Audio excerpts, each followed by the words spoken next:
Hey, what is up guys? My name is ISARK from the No Agony Collective. Today I'll be showing you things you should start doing in FL Studio. This is going to be for everyone from beginner to advanced. Also, please excuse my extremely huge cursor. It just appeared one day and I don't know how to fix it, or I haven't taken the time to fix it because it doesn't really annoy me that much. But if it annoys you, please excuse me. First things first. I'm going to show you the beat that I'll be using as an example for this tutorial.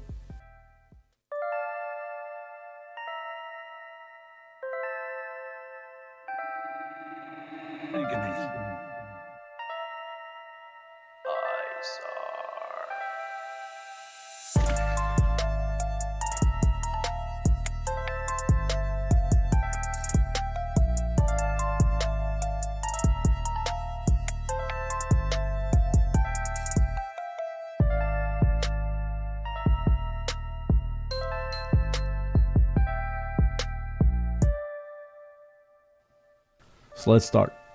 The first thing that I want to show you, one that most of you probably already know, Control C, Control V to copy things. But did you know that you can use Control B to automatically copy things right in? This tip increases your workflow insanely. You know, you have to tap 2 less keys, and 2 less keys, if you do that 20 times a beat, then that's a lot of time saved. Next shortcut is Control Q or Alt Q. Let's say that I wanted everything to be on beat, or I'm chopping up a sample and I want everything to be on beat. And the easiest way to do that is with Control Q. I make this note slightly off key, right? Control Q quickly quantizes everything. The same goes for Alt Q, but it gives you more options. So let's say that I wanted the start time to be a little bit slower or a little bit faster. I can also chop down the duration, which you can see at the end, and the sensitivity. Next one, Control L. Many of you also know this one probably, but it just makes everything, each note, hit on the next note value. Also, as you can see, that last one didn't go anywhere because it didn't hit on a note, so I have to put a note there, Control L, and then everything will be hitting the next note. Useful for, let's say, melodies. The next shortcut is also Control L, but in a different way. Let's say that I want to put this sampler on the mixer track. The quickest way to do that is to go into the mixer track, make sure you have it marked, and press Control L. Now let's say that I also want the rest of them to be on the mixer track. Then I go back into the channel rack and I mark them, and I press Control Shift L. That'll make them all appear in the same order as in the channel rack.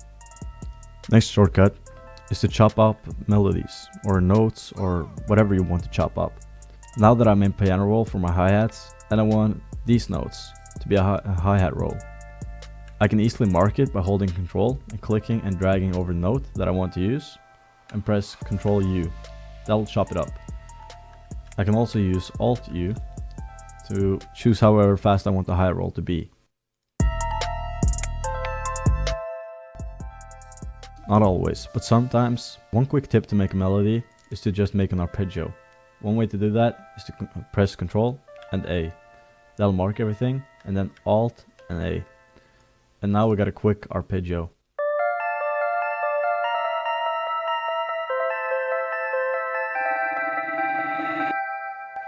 I can also change the time.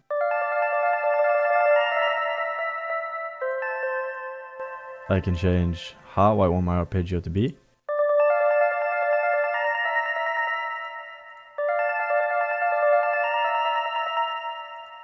And I can even make blocks and chords. Another quick tip for making better melodies is Alt R. This is the randomizer. Now you can both randomize the pattern and the velocity, or panning, or release, or mod X, mod Y, and pitch. Usually I just use this for my hi-hats. It makes them more dynamic, you know, if I up the velocity and pan them a little bit. So as you can see down at the velocity, I can change the velocity of each note.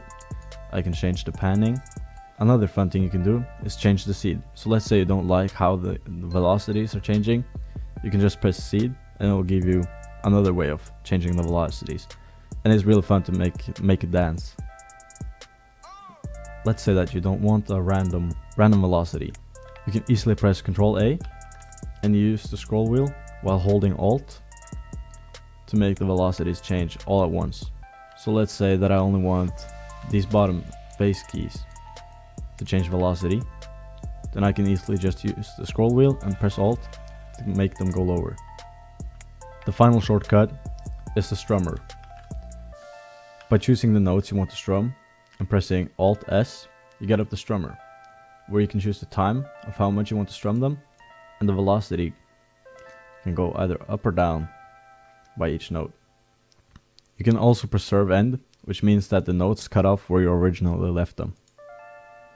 Now over to tips and tricks. The first trick that I'm going to show you is split by pattern. So let's say that I had both my chords and my marimba in the same pattern. And to make it easier to arrange, I could divide them into two. And I do that by going over here to my patterns, right click, and split by channel. Now I got both of them in each their own pattern, and they even renamed them to whatever the VST or sound is called.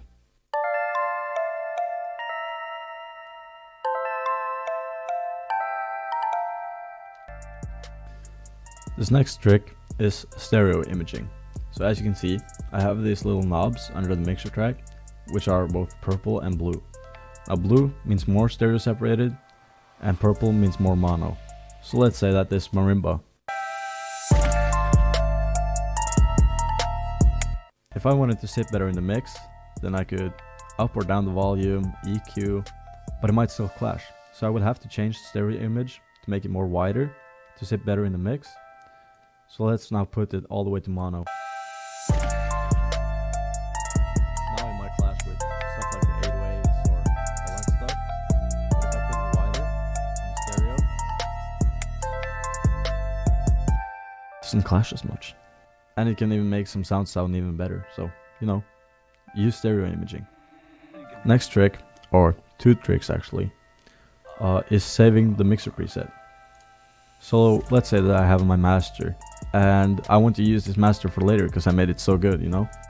Then I can just go up here and I can go to file and I can save mixer track state as, or shift Control S. What that does is you can save the mixer preset and use it for later. You can use it later by going to the same place, go to file, open mixer state, or just scroll down here and looking for it. Another useful trick is saving the ones you use most frequently in packs. Like, I got my master preset right here, so I can easily just drag that in and it's there. I got one with 3 decibel headroom, and now they got 3 decibels limit. And now that has a 3 decibel limit. I only do that for the ones that I use frequently, like all the time, maybe on every track even. It just helps shorten down the period that I use, because having to go up here to file and finding it might take some more time than just pulling it in, you know? Remember to arrange your tracks properly. It just makes the whole beat sound better and makes it less repetitive. The next tip is super important for everything. Make sure you have the right key, the right scales, whatever. This song is in D minor. So one thing that I can do when I'm making the melodies and using auto-tune if the artist wants that, I can go up here, press this little arrow at the left top at the piano roll, go down to helpers, scale highlighting, and choosing the key that I want. But let's say that I'm using a sample and I don't really know the key. I don't have any music theory, I don't know the key. One thing that you can easily do is open up a sample, or the sample that you're using for the melody or whatever. You can right click the sample, edit in pitch corrector, and right here it opens up new tone and you can easily see the notes that are in the sample. Then what you can do is that I'll open up the sampler, I'll have it marked, I'll go back to the mixer track, go to the master, where it automatically opens, go back to new tone and press this button right here. That sends it to the piano roll. There I can use the helpers that I just showed you to find out what key it is in. Let's say that I wanted to export this beat. I can easily press Shift Control R to make an MP3 or Control R to make a wave. So let's try. Shift Control R. Yeah. I recommend turning up the MP3 bitrate to 320 kilobytes per second. Usually it's at like 192, I think. But it's really low quality. And when you're sending out beats to artists, they want a higher quality beat, you know?